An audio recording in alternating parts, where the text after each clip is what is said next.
อยากดำนาโน่นบ่อนที่เคยสูนบ่อนที่เคยบายคิดฮอดแม่อายผู้ชายที่เป็นผัวสองผัวน้อยคือคนสำมองเป็นผัวสองที่น้องโยนให้ใจอายมีเจ้าน้องผัดมีเขาผัวเก่าสามวัยบางมืออายแทบบ่ไหวอยากเห็นควันใจคิดฮอดแม่ผัวบ่ได้แต่งก็คือ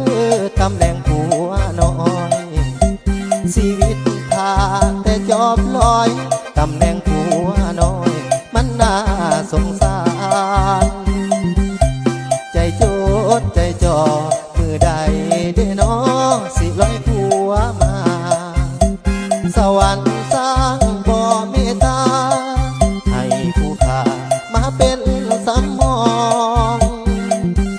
อยู่กับผัวสองผัวห้องน้องเป็นจังใดคือบ่คือกับผัวใหญ่หรืออายเฮ็ดให้บ่ได้เครื่องเขาเจ้ามีคนนั้นเจ้ามีคนนี้อายที่มันเหงาผัวน้อยเจ้าว่าอดเอา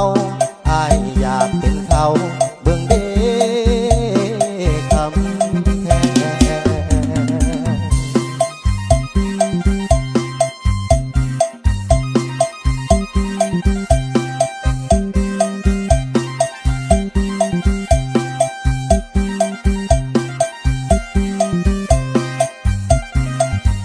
ผัวบ่ได้แต่งก็คือตำแหน่งผัวน้อยชีวิตทาแต่จอบลอยตำแหน่งผัวน้อยมันน่าสงสารใจโจดใจจ่อมือใดได้น้อสิลอยผัวมาสวรรค์สร้างบ่เมตตาให้ผู้ขามาเป็นสำรองอยู่กับผัวสอง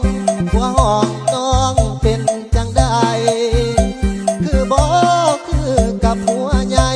หรืออายเฮ็ดให้บ่ได้เครื่องเขาเจ้ามีคนนั้นเจ้ามีคนนี้อายที่มันเหงาผัวน้อยเจ้าว่าอดเอาอาย